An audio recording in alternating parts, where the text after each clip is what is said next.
రాష్ట్రం మొత్తం కూడా ఎదురు చూస్తుంది ఏ మంత్రికి ఏ శాఖలు ఇస్తారు అని, పవన్ కళ్యాణ్కి ఏమి ఇస్తారు అని, హోంశాఖ ఎవరికి ఇస్తారు, ఆర్థిక శాఖ ఎవరికి ఇస్తారు అంటూ రకరకాల డిస్కషన్ నడుస్తోంది. దానికి కొద్దిసేపటి క్రితం ఏపీ ప్రభుత్వం శాఖల కేటాయింపుకు సంబంధించి అఫీషియల్గా లిస్ట్ అనేది రిలీజ్ చేసింది. అందులో ఆంధ్రప్రదేశ్ నాలుగోసారి సీఎంగా చంద్రబాబు నాయుడు మళ్ళీ బాధ్యతలు తీసుకున్నారు. సో ఆయన కింద జిఏడి ఉంటుంది, అంటే జనరల్ అడ్మినిస్ట్రేషన్ రెగ్యులర్గా సీఎం కిందే ఉంటుంది.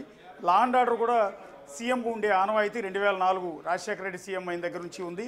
బేసిక్గా home and law and order రెండూ కలిపి హోమ్ మినిస్టర్ దగ్గర గతంలో ఉండేవి.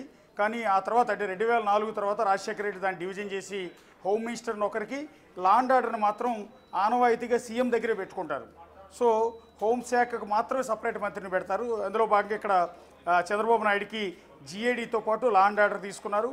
అలాగే public enterprises and all other portfolios not allocated to ministers, అంటే ఏ మంత్రులకైతే శాఖలు కేటాయించకుండా ఖాళీగా ఉంటాయో ఆ శాఖలన్నిటికీ కూడా ముఖ్యమంత్రి మంత్రిగా వ్యవహరిస్తారు అనేది అక్కడ క్లియర్గా మెన్షన్ చేశారు. రెండోది, అందరూ ఎక్స్పెక్ట్ చేసింది, జనసేన పార్టీ నేతలు ఎక్కువగా కోరుకున్నది పవన్ కళ్యాణ్ని డిప్యూటీ సీఎంగా చూడాలని. ఇందులో భాగంగా ఇక్కడ డిప్యూటీ సీఎంగా పవన్ కళ్యాణ్ ఉండబోతున్నారు. సో ఆల్రెడీ ఇప్పటికే ప్రమాణం కూడా చేశారు.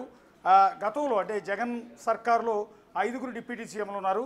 కానీ చంద్రబాబు సర్కార్లో కేవలం ఒకే ఒక డిప్యూటీ సీఎంని పెట్టారు. అది కూడా కొణిదెల పవన్ కళ్యాణ్ని డిప్యూటీ సీఎంగా, అంటే చంద్రబాబు నాయుడు తర్వాతి స్థానాన్ని ఇక్కడ పవన్ కళ్యాణ్కి ఇచ్చినట్టుగా తెలుస్తుంది. ఆయనకి డిప్యూటీ సీఎంతో పాటు పంచాయతీరాజ్ శాఖ, ఇది గతంలో 2014-19 మధ్య నారా లోకేష్ కింద ఉండేది పంచాయతీ శాఖ అనేది.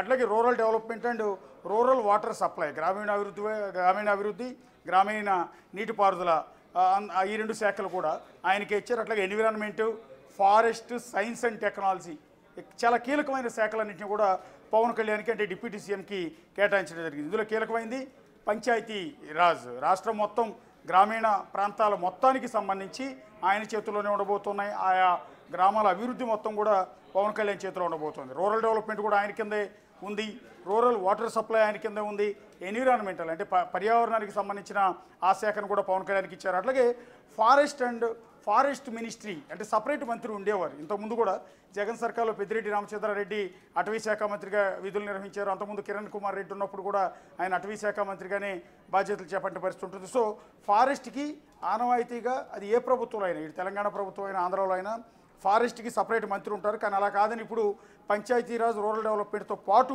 ఫారెస్ట్ మంత్రిత్వ శాఖను కూడా పవన్ కళ్యాణ్కి ఇవ్వడం అనేది జరిగింది. సైన్స్ అండ్ టెక్నాలజీ కూడా ఆయన కింద ఉంది. దాదాపు చాలా కీలకమైంది Panchayati Raj, rural development, rural water supply, environment, forest, science and technology ఇవన్నీ కూడా పవన్ కళ్యాణ్ కింద ఉండబోతున్నాయి.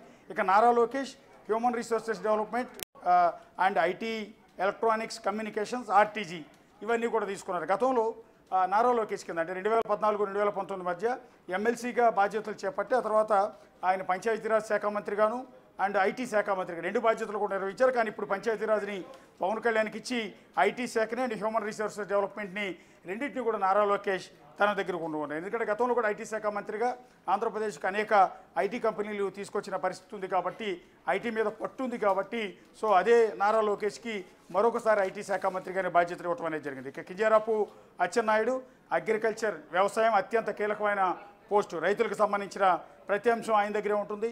Cooperation, marketing, animal husbandry, dairy development and fisheries ఇవన్నీ కూడా ఆయన కింద ఉన్నాయి. గతంలో 2014-19 మధ్య సోమిరెడ్డి చంద్రమోహన్ రెడ్డికి ఈ వ్యవసాయ శాఖ ఇవ్వటం